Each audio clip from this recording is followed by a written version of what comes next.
Chapter 3.10 Free at Last. The end of the political process as we know it is just one example of the great change that can now come to the human race.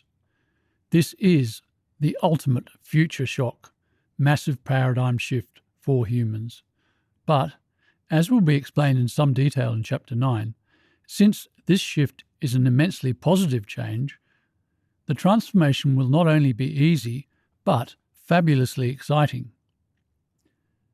Indeed, so great is both the amount of change we now face, the future shock, and the self-confronting exposure, the Judgment Day effect mentioned earlier, that I and others established the World Transformation Movement to introduce and help manage the truly wonderful way we are able to manage these huge transitions.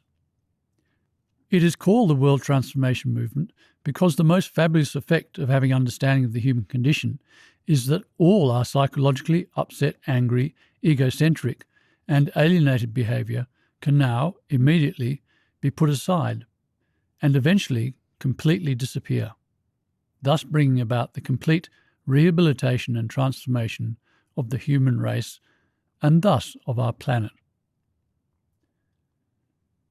So this is the end of the world as we know it, and the beginning of the world we always hoped for.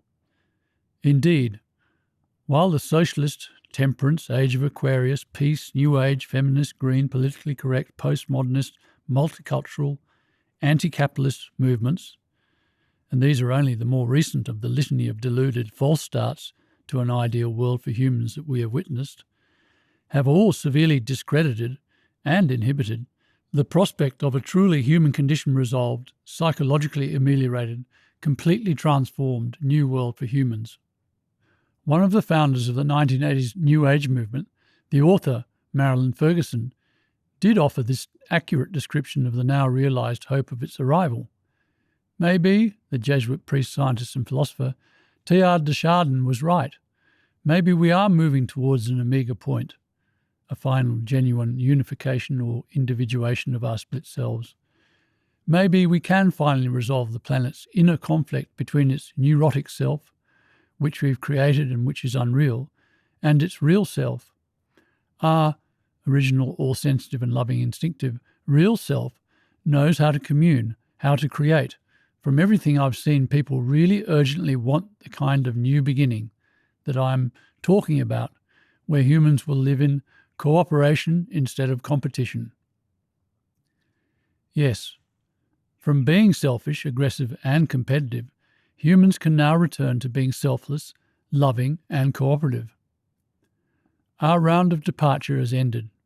T.S. Eliot wonderfully articulated our species' journey from an original innocent yet ignorant state to a psychologically upset, fallen, corrupted state, and back to an uncorrupted, but this time enlightened state, when he wrote in 1942, "We shall not cease from exploration, and the end of all our exploring will be to arrive where we started and know the place for the first time." This journey humanity has been on from soundness and happiness to a weird, soul-disconnected, alienated existence, and then back to a state of soundness, but now a fully conscious, awake soundness, was also recognized by the 4th century BC Chinese sage Chuang-Tzu, when he said that by and by comes a great awakening, and then we shall know that it has all been a great dream. Here below paragraph 308, I have drawn a picture that I have titled Humanity's Journey from Ignorance to Enlightenment, to summarize the horrendously agonizing but awesomely heroic journey that our species has taken from ignorance to enlightenment. From its innocent, happy, cooperatively oriented, selfless and loving infancy and childhood, humanity progressed to the horror of an insecure, upset adolescence where humans had to search for our identity, specifically for understanding of why we lost our innocence and became selfish, aggressive and competitive. But with understanding of the human condition now found, humanity can, at long last, enter the happy, ameliorated, secure and mature state of adulthood. Again, all these stages that the human race has progressed through will be explained and described in some detail in Chapter 8.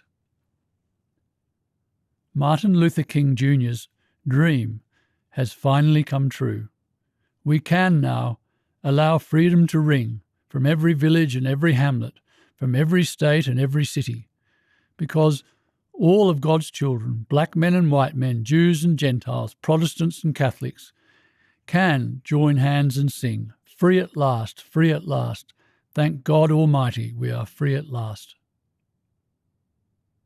Yes, the human race can now, at last, ultimately, finally leave Plato's horrid living tomb or cave of truth-avoiding, alienated, psychotic and neurotic darkness and stand in the warm, healing sunshine of understanding.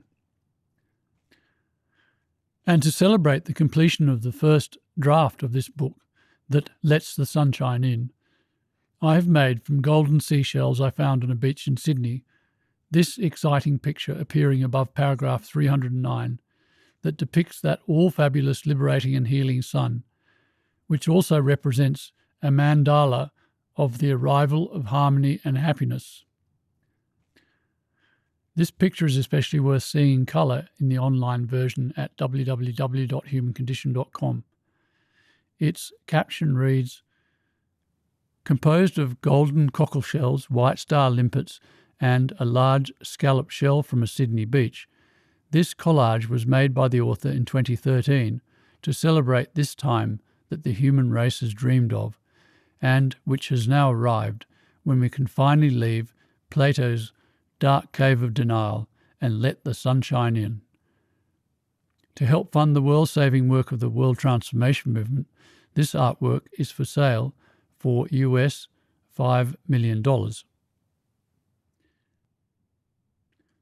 Having now established the fundamental goodness of humans, it finally becomes both possible and psychologically safe to present the fully accountable and thus true scientific explanations for the meaning of existence, for how humans acquired our moral instincts, and for how we became conscious when other animals haven't. These answers, as well as a rebuttal of the false accounts that have been put forward to supposedly explain the origins of our moral instincts, are presented in the next 4 chapters of this book. Chapter 6, which contains a rebuttal of the false theories that have been put forward for our moral nature, also provides an account of the ill treatment, even persecution, these human race saving answers have received for 30 years from the mechanistic paradigm. For, while our species' journey to enlightenment is complete, this explanation's journey to acceptance is still a work in progress. Since the conscious mind must surely be nature's greatest invention, its failure to fulfill its great potential by not recognizing the psychosis addressing and explaining real explanation of the human condition that has now arrived would represent a failure of the whole story of life on Earth. This resistance, especially by the scientific establishment, to recognize this understanding of the human condition, is an extremely serious matter. The survival of humanity is hanging in the balance, and that balance simply must tip the right way. The final chapters of this book, chapters 8 and 9 respectively, present a description of humanity's journey from ignorance to enlightenment and a description of how the human race is now able to be transformed.